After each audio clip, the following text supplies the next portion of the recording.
Welcome to thebikechannel.com's 2011 Kawasaki Z750R review. Thanks to the lovely people down at P&H Motorcycles. We've had this beastie for the last few weeks and we thought we'd come here today to Box Hill, famous Rikers Bikers Cafe, and we've been bombing around Ranmore having some fun. So what do we think?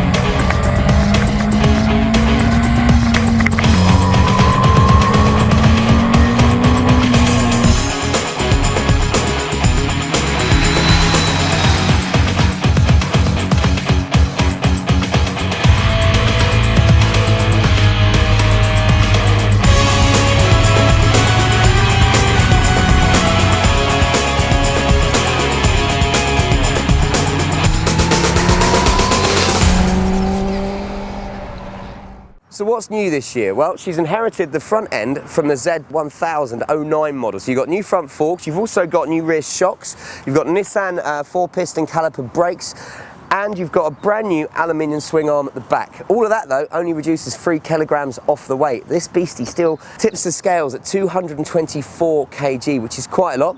The engine itself, inline 4-cylinder 760cc unit, producing 105 brake horsepower and 58 pound-foot of torque, which when you consider what the Juxer we were testing, the new 600 the other day, produces 125, that's a 600 brake horsepower, it's not bad for a naked bike. The way it delivers that power, the engine, is probably where it falls down a little bit. This bike is beautifully set up if you want to commute and just ride nice and smoothly. But with the R badge on it compared to the standard Z750, I just wanted a little bit more aggression low down, a little bit more insanity. Something like you might get, for instance, on the Street Triple R, which is, this is going up against the Triumph bike.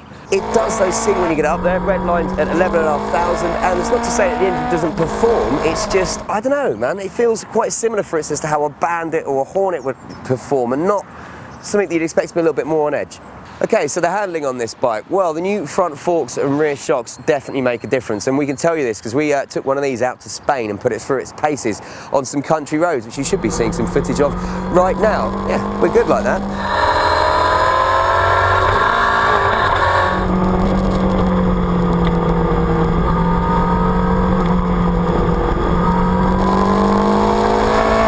You definitely get a lot more feedback than you would off many standard kind of like naked bikes, and it gives you a bit more confidence to chuck it into corners, say if you're used to sports bikes, going out a little bit more on track, but don't let that fool you, it's still very forgiving. If you're a novice or you're kind of gearing up to bigger bikes and this is your first one, you're not going to have your head taken off by the suspension and by the handling. So in other words, they've got that pretty much spot on.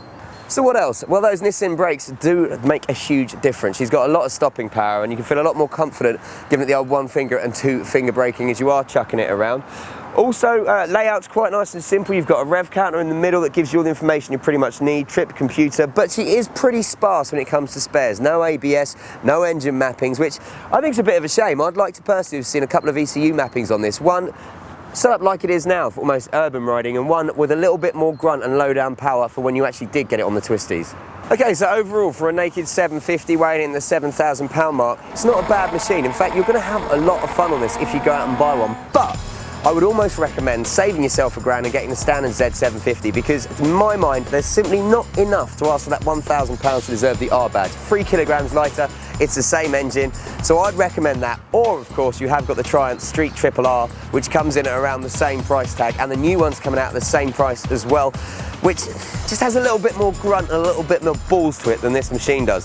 That's not to say this isn't a great machine. If you buy this, you want to commute on it, you want to go out with your mates on sports bikes, you'll have a lot of fun. I just think that Kawasaki could have added a little bit more punch to go with that R label.